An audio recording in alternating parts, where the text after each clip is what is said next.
radio BBC gahuza miryango ivugira i Londres kuri metero 19, 25, 31 na 41 no ku mirongo ya FM mu karere k'ibiyaga bigari no kuri internet kuri bbcgahuza.com.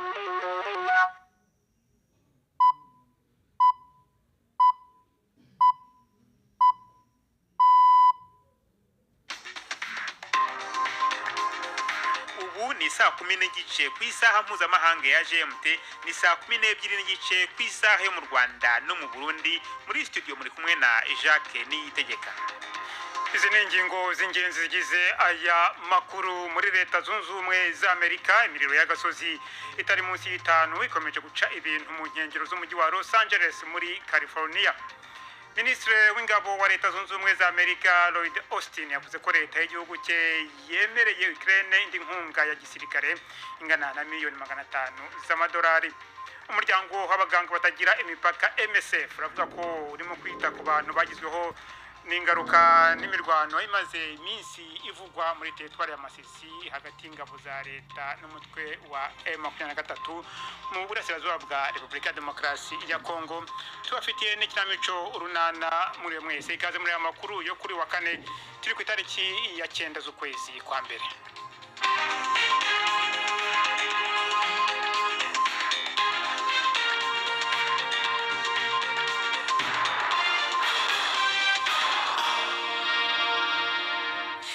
Makuru reka tuyahere muri Leta Zunze Ubumwe za Amerika, aho imiriro y'agasozi itari munsi y'itanu ikomeje guca ibintu mu nkengero z'umujyi wa Los Angeles muri California. Hamwe mu makuru avayo aravuga ko abatabazi bazimya imiriro bateye intambwe mu kuzimya umuriro umwe warubangamiye cyane agace ka Hollywood Hills. Abantu 5 bemeje ko bapfuye, abarenga ibihumbi 137 byabaye ngombwa ko bahunga amago yabo. Urwego rushinzwe kuzimya imiriro Los Angeles uravuga ko menshi mu mategeko ategeka abaturage guhunga akarere ka Hollywood ubu yavanyweho. Libani ifite perezida mushya nyuma y'imyaka 2. Hari icyuho muri uwo mwanya. General Joseph Aoun asanzwe ari umuyobozi mukuru w'ingabo, kandi mu ijambo rye rya mbere yagejeje ku nteko inshinga amategeko yasezeranyije ko azakura intwaro zose mu maboko y'abantu bose batakorera leta. Ibyo bifatwa nk'ikimenyetso cyerekana ko ashaka kurushaho kugabanya umuvuduko w'umutwe wa Hezbollah ushyigikiwe na Iran. Ndetse na nyuma yo gutakaza ingufu umwaka ushize kubera ibitero bya Israeli, Hezbollah ikomeje kuba umutwe ufite imbaraga zikomeye. Ariko General Aoun atangiye imirimo ye mu gihe umunyamakuru wa BBC muri icyo gihugu avuga ko ari igihe kitoroshye. Ministre w'ingabo wa Leta Zunze Ubumwe za Amerika Lloyd Austin yavuze ko leta y'igihugu cye yemereye Ukraine indi nkunga ya gisirikare ingana miliyoni 500 z'amadolari, mu gisa n'icyo bamwe bafata nk'inama ya nyuma n'ibihugu by'inshuti za Ukraine ku kigo cy'ingabo zirwana mu kirere cya Ramstein mu Budage. Perezida Volodymyr Zelensky wa Ukraine ageza ijambo ku bari bateraniye aho ngaho, yasabye ibihugu by'inshuti kurushaho gufatanya Donald Trump namara gusubira ku butegetsi muri Amerika. Hari impungenge z'uko azagabanya inkunga Amerika iha Ukraine mu gihe azaba ari magerageza kugera vuba ku masezerano y'amahoro n'Uburusiya. Ariko bwana Zelensky yatanze impuruza ko umukuru w'Uburusiya Vladimir Putin arimo kurushaho gukaza umurego mu ntambara yashoje ku gihugu cye. Ni inkuru ya Sarah Renford mugezwaho na Yvette Kabatesi. Volodymyr Zelensky yatangaje ko icyiciro gishya kizatangira mu minsi 11 iri imbere ubwo Donald Trump azaba agiye ku butegetsi. Cyakora yashimangiye ko byabari nk'ubusazi kurekeraho gufasha Ukraine kwirengera.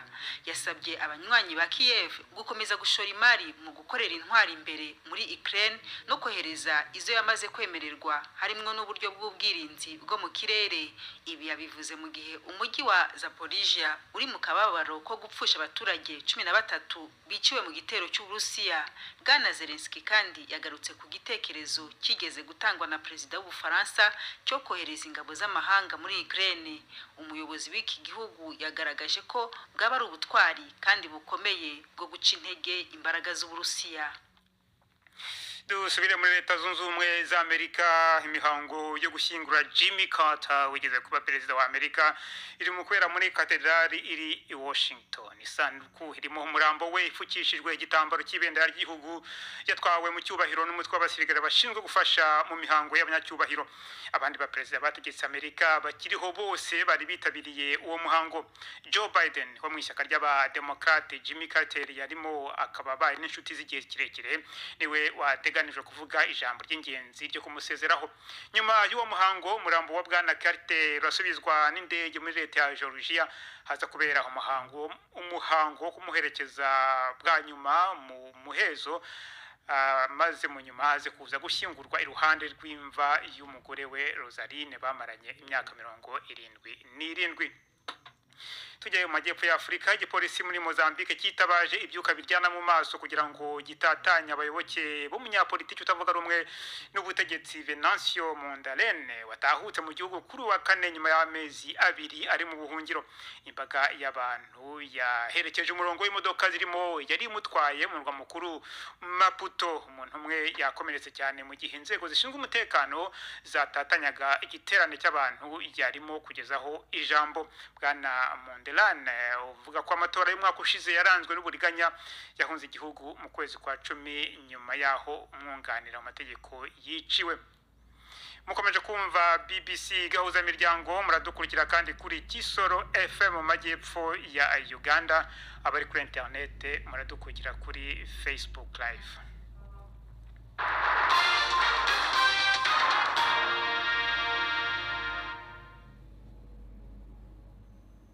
Reka dukomereze muri Congo. Umuryango mpuzamahanga ufasha abari mu kaga w'abaganga batagira umupaka, Médecins Sans Frontières MSF, uravuga ko urimo kwita ku bantu bagizweho ingaruka n'imirwano imaze iminsi ibera mu ntara ya Masisi, niteretwa ya Masisi mu ntara ya Kivu y'amajyaruguru hagati y'ingabo za Congo n'inyeshyamba zo mu mutwe wa M23. Uyu muryango uravuga ko urimo kuvurira mu mujyi wa Masisi abantu bakomeretse ndetse n'ahitwa Nyabyondo. Ejo ku mugoroba navuganye na Stéphane Gowet-Gebwe wo muri Médecins Sans Frontières, atangira asobanurira ku bintu byari byifashe. What we know for sure is that since the fighting icyo tuzi nuko kuva intambara yadutse kuwa kane uheze hari abantu bashika 80 bakomeretse bazanywe kuvurirwa mu bitaro bishigikiwe na MSF hamwe no mu ivuriro Centre de Santé ya Nyabyondo iri kilometero 20 uvuye Masisi. Rero twarakiriye abantu bakomeretse nk'imwe mu ngaruka z'iyo ntambara. One consequence of the fighting. The other one is that within the iyi ngaruka nuko mu kigo cha MSF muri Masisi hari abantu ibihumbi baje kurondera aho bakinga umusaya. Niko byama bigenda igihe cyose haba habaye intambara canke hagaterwa amabombe. Abantu amajana baca bahungira mu kigo cha MSF kandi bakahaguma igihe cyose baba bumva ko ariho bafise umutekano. They stay there for as long as they feel safe.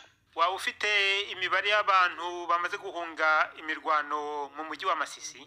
It's really impossible to say because of course a lot of population fled Masisi completely. Ibitigiri biragoye kumenya ariko hahunze benshi harimo nabo muri Nyabyondo nariko ndavuga. Rero bishoka yuko hari abantu ibihumbi bari bahunze. Bamwe bari bagarutse M23 maze kugenzura ico gisagara kuko kuva kwa gatandatu niyo yakigenzura, ariko ubu siko bikimeze. Urumva hari abari bagarutse ariko nituzi uko bangana. Nidushika hirya no hino mu mwidegemvyo kugira turabe uko ibyo bateshejwe izabo bashasha byifashe. Turaza bari mu makambi kuko ibyakaga k'abantu imasisi bimaze imyaka myinshi. You know, the situation, humanitarian situation in the Masisi area is bad since many years.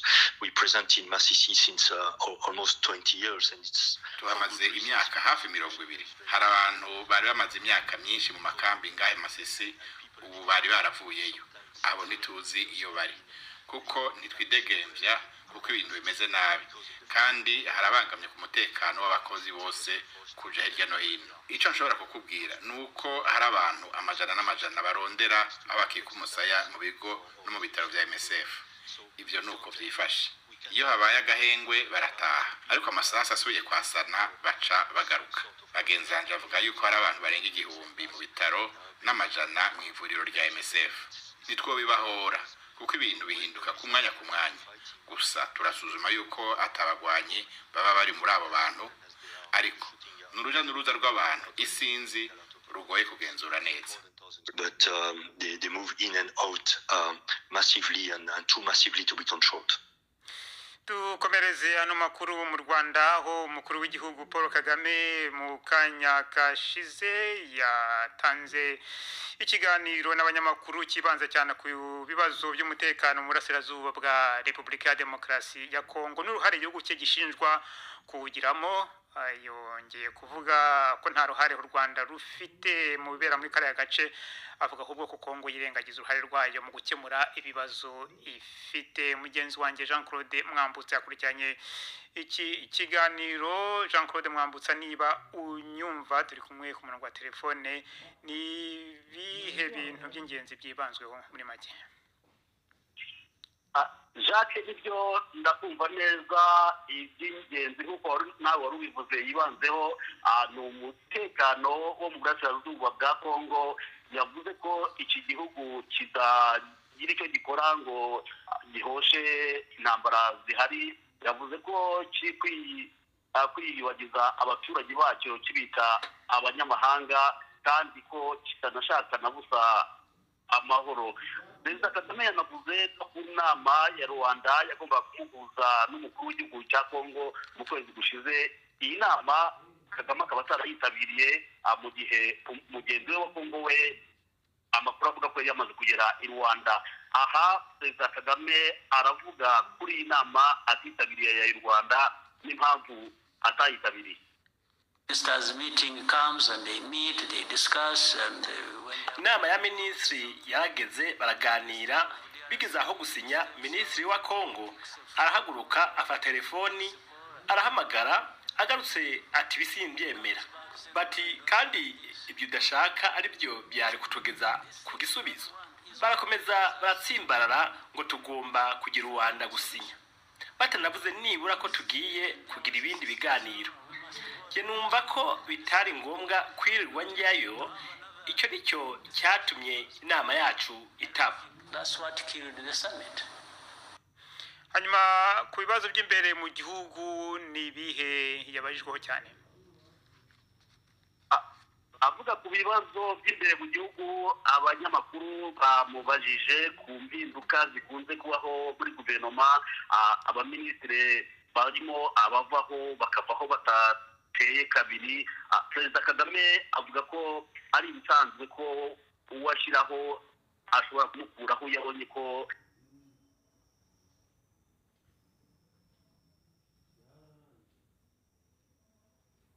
atari gusubiza ibibazo byatumye amushyiraho. Uyu ni Perezida Kagame avuga kuri iki kibazo cy'impinduka za hato na hato muri guverinoma. Iyo nabonye ko hari ikigomba guhinduka ntabwo ntumwanya, niyo narara ngushyizemo kubera ko nta kintu nari nkuziho cyangiza nkakibona umunsi ukurikiye ndakuvanaho, kuko si wowe mbona mbere mu kazi, ndabona igihugu n'inyungu zacyo mbere na mbere. Ibyo kujya kugwa atababara tarakara, iyo genda ukishwa n'agahinda, njye ntacyo bimwiye niba nakemuye ikibazo cy'abaturage. Naho ku mubano w'u Rwanda n'amahanga muri rusange yayivuzeho iki? Perezida Kagame kuri iki kibazo yavuze ku bijyanye n'amatora aherutse kuba muri Leta Zunze Ubumwe za Amerika ndetse n'umukuru w'igihugu Donald Trump watowe. Abanyamakuru bateze urabona hari icyo azahindura ku bijyanye n'uburyo habona ibibazo byaba by'u Rwanda, iby'akarere cyangwa ibya Afurika muri rusange. Perezida Kagame avuga ko iby'Abanyamerika ari iby'Abanyamerika, ariko yongeraho ko yibaza ko bishoboka ko hari impinduka zabaho ku butegetsi bwa Trump ku bijyanye n'uburyo abona akarere ndetse n'umugabane muri rusange. Urakoze cyane Jean Claude Mwambutsa i Kigali. Mukomeje kumva BBC gahuza miryango, madukurikira kandi kuri Kisoro FM majyepfo ya Uganda. Tugeze ku isaha ya saa 10:44 ku masaha ya hano muri studio za BBC Londres. Mu Rwanda mu Rundi tugeze ku isaha ya saa 12:44 n'umwanya w'ikinamico runana.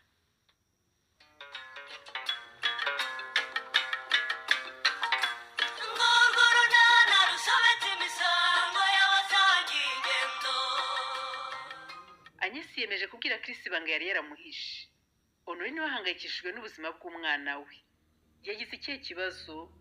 N'urunana. Mwana wanjye koko uragira ngo ngire ne kopi wacecetse koko ihangane. Niko bigiwe. Igihe waherewe rwose wa mwana we. Ubuse urabona yiyanze Karemi Migi iyakira kabere basi iyakirire. Awi. Ubuse ko kibere warayemo kaburi zindukiyemo ukaba wanze kurya urarikuramo iki koko wa mwana we. Ariko subundi urabona uwo mwana nta kibazo afite koko nuri. Umwana wacu kadasanzwe yiriza atya koko. Nanjye byanyobeye rwose Karemi. Umwana wanjye ntasanzwe yanga ibiryo ariko yatamiyeho nka kangahe arabyanga. Icyo ashaka nibere gusa rwose. Umukurikiranire hafi rero kuko rwose ashobora kuba afite ikibazo. None se uragiye papa Migi? None se uragira ngo nsiba akazonuri? Oya gusa nyine nuko hari icyo nshaka kugusaba mbere y'uko ugenda. Niki se mugore nkunda? Nyine urabizi Kanyesi afite ubukwe kandi nyine nabaye kwa musaza w'igihe kinini. Buriya ni nk'aho ari umuvandimwe wanjye Karemi. Ndabizi gusa nyine iyo utangiye kumbwira za nyine uzisubiramo ngira ubwoba nuri. Oya da ntabwo gusa nyine nuko nyine ubwo ni wumva ko ngiye kubisubiramo nyine tora umbwire tora rwose umbwire icyo ushaka ureke gukomeza gusubiramo iryo jambo. Karemi papa Migi nyine urabizi buriya bukwe nyine ngomba kubutaha kandi nyine nkaguhesha ishema. Erega nanjye nzabutaha. Rero nyine ndashaka amafaranga yo kuzagura ikanzu nziza nzambara mu bukwe cyangwa nyine nkambara umukenyero mwiza Karemi. Ngo nako iby'amakanzu mbivuyemo ndashaka umukenyero mwiza rwose Karemi. Honori Karemi ntufite ibitenge byiza n'amariba ya rwose wakwambara ukaberwa ugataha ubukwe rwose utarinze kuntangisha amafaranga. Oya rwose Karemi ndashaka gukenyera iyo umugore akenyeye ababerewe singiye kuzambara ibitenge abandi babyeyi bakenyeye. None se mugore wanjye rwose urumva amafaranga agura imikenyero nayavana hehe ko ntunguye rwose? Ariko wenda kuwugura reka tubireke Karemi umpaye kuwukodesha. Hari umutayeri rwose uyikodesha n'abakantengwa niho bayikodesheje iyo bazakenyera. Urumva ibi byari muri gahunda y'urugo rwacu koko? Karemi niba uyanyimye ubwo nyine ntabwo nzabutaha nta kundi nabigira uzabutahe we. Wirakara ayo kukodesha ndayafite.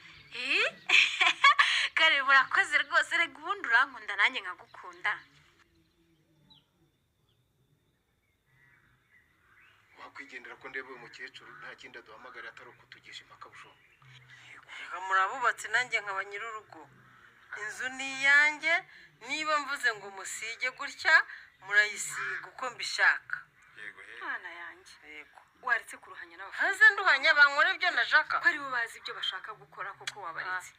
Ariko wamwihora tukabikora uko bishaka maze mu minsi mike ukareba ko bidahindana ubireba rwose. Oya Stefa ngiye engineer muzima rwose sinakora amafoto imbireba ngo no kumuntu mpayikiraka ariko abishaka. Urumva ndi umwubatsi w'umunyamwuga rwose. Ikirose nshobora gukora mu mafoto rwose mu kazi kanje mbireba ntabwo nabikora rwose. Nawe wemeye dukomeza akazi cyawe. Nimwikomereza akazi Stefa. Ngwino mu nzu nkubwire mama. Uko niyo ubwoba nye urashaka kumbwira iki? Ubu igira ngo se njye umutima wanjye uri hamwe mama. Yabimenye nye Ntabwo arabimenya ariko nkurikije amagambo uriya mukobwa ngo nire yarambwiye nta kabuza ntinze gato rwose yabivuga. Ariko mana yanjye kukuririye cyane kuko ninde wari gutamitse nye. Sintuje na gato mama. Ntatindiganyije ngomba gushaka Chris nkabimubwira. Nkabimubwira inzira z'ikigendwa. Niwumva kandi nyesi niko mwana wa uragira ngo wicire ubukwe bwari bugiye ubu nta nama yawe nimwe nkeneye mama. Nta nama zawe nyikeneye mbabarira uceceke. Kuva rero yamenye ibanga ryanjye akambwira ko ashobora kunyicira ubukwe ntacyo naba nicaranye. Nyesi wa mama icyemezo nagifashe kandi ni ntakuka. Umwaka mwawutangiye neza se bagore mwe? Neza cyane Nyiramari.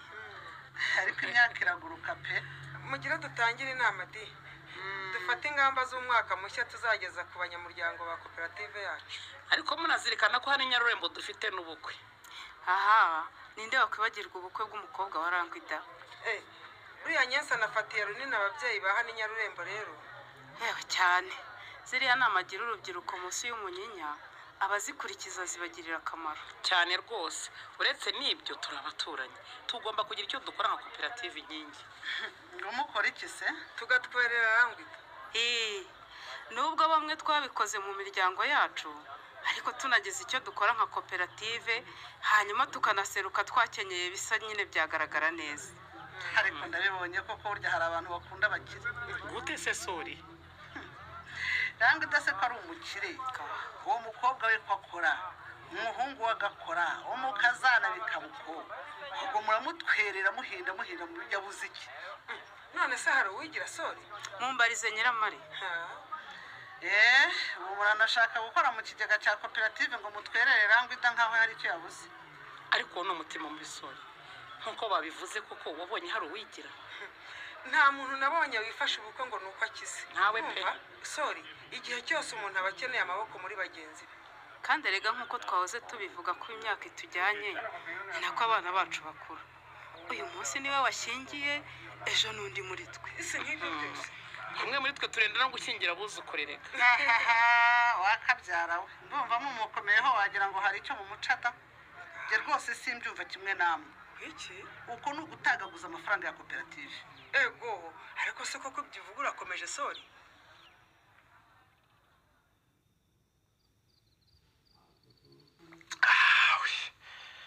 Nukuri nyota rimere nabi yagi. Ubwo ari we wasanga witekeye ugashyiramo umunyu mwinshi kirinda kuzi. Banza ariyo mpamvu nari mfite inyota ingana gutya. Pole sheri wanjye. Merci sheri wanjye. Wagira ngo si umunyu tuvuga. Ngaho mbwira aho mugejeje ibyiteguro rero. Umva imyiteguro rwose yarimbanyije bimeze neza cyane sheri. Nanjye nuko. Bamwe mu muryango wanjye bambwiye ko bari busesekari nahavuba. Barakaza neza Nyarurembo rwose turabishimiye sheri. Agi warakoze kunyemera sha. Ariko uransetse yubwira gutyo wagira ngo wari warabuze undi muntu kwemera. Oya da. Gusa warakoze kuko ngerageza kukuvugisha sinanizi ko bizakunda. Nawe warakoze cyane gufungura umutima wanjye wari umaze igihe warabaye urutare sheri. Warakoze pe. Ese ugira ngo wanjye se nkuko sheri. Ariko wamugani ntibyumvikana ukuntu umusore mwiza nkawe, umuhungu w'umuhanga mu byo akora, utuje, ufite byose umukobwa wari we wese yakwifuza, warukiraho urugogo kiri. Uko se ntiwumva impamvu agi? Nyumva gute se kandi utarayimbwira kiri? Nari ngutegereje. Nicyo utambwiye agi. Ndabizi ko utekereza byinshi, ariko humura. Natindiwe no gusaba no gukwa. Nanjye nzagerageza mariage yacu ibe vuba ubundi twibanire. Byo nanjye nibyo nifuza sheri. Ntiwabyifuza kundushaki. Ndagushaka hafi yanjye mukobwa mwiza nshimira ko wanyemeye. Umukobwa ukeye, wambara akaberwa, umukobwa w'umuhanga, umukobwa ukunda umurimo. Umukobwa utuje, mbese Miss Nyarurembo. Ariko kiri, umenye muri iyi minsi ushaka kunyohereza mu ijuru ntapfuye n'ukuri. Kubera iki se yagiye? Umbwira amagambo meza bikandenga rwakirenga wanjye, umusore ubasumba, ukabasumbya ubwemu, uburanga, ubuhanga, ubushishozi, ubumuntu, ukamenya gukunda no gukundwa akazukunda. Ayo magambo uvuze anyuze umutima agi. Shiri. Karame mukunzi. Ubu wambaza ngo kare kose nakoraga iki? Sinabura icyo musubiza rwose. Kuko namusubiza ntazuyaje na gato, ko ari wewe nari ntegereje. Ubundi kuki wari waranyiheje koko kiri? Ubu wabagaye.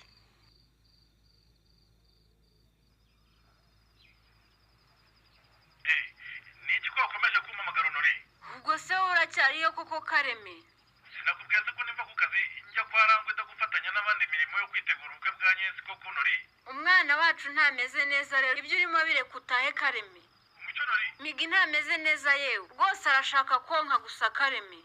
Ariko rero urabizi ko iyo umugaburiye abyanga, kuko bazi ko nabyanga uri mu mwonzi. Uba rwose bamushyiriye mama akamugaburira. Ubwo se uzi ko ntabigerageje Kareme? Yanze kuguma yararira cyane. Narame yamunsangishije mu murima igitaraganya. Gusa Migi wanjye kuko byamugendekeye bite nawe urabizi ko mu gitondo wasize yiriza yanze kurya byakomeje rero kandi aranacibwamo kareme ngombwa icyo nori harituma kenshi yewe kandi ibintu bimeze nk'uruzi ntumbwire ko umwana wacu yongeye rwose kurwara imitwe aka kanya nori sinahita mbyemeza ko yazirwaye ariko sinanabihakana kareme wa mugore rwose ndabizi uri umunyabwoba tuza rwose umwana wacu araza kumererwa neza muhibere ukomeze kumucungira hafi urumva niba icyo atorohewe uramushyira umujyanama w'ubuzima wapi yewe ngiye sinategereza ko bucya kareme none se uragira ngo mbigenze gute ngwino rwose ngiye sinahamana umwana urembye gutya njyenyine none se niza ko ndazana umuti kuko nori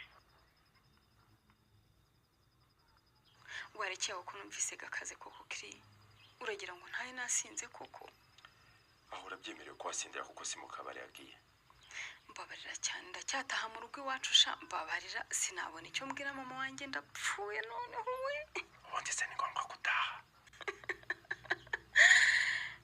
ni ngombwa cyane shakiri hagi meze neza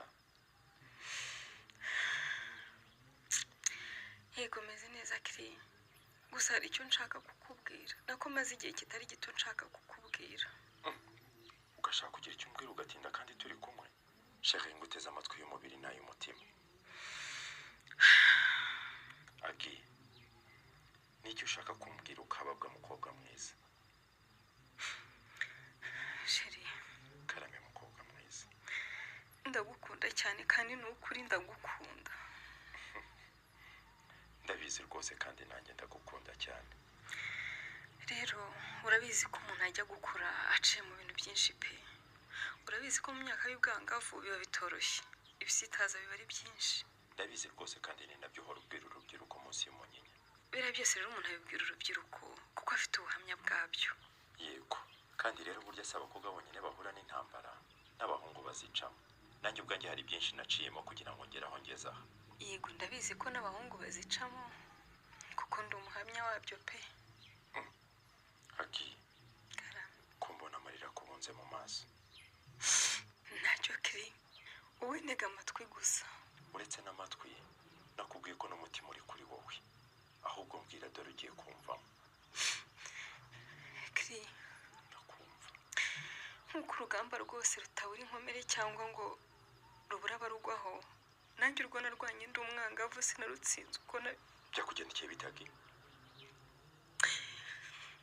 ndashaka kukumenyesha njyewe wa nyawe hataragira undi muntu ukujya mu matwi ngo akumbwire uko ntari ndahari ku bwawe hagi mbwira ni ukuri kiri ndakumva niga mu mashuri yisumbuye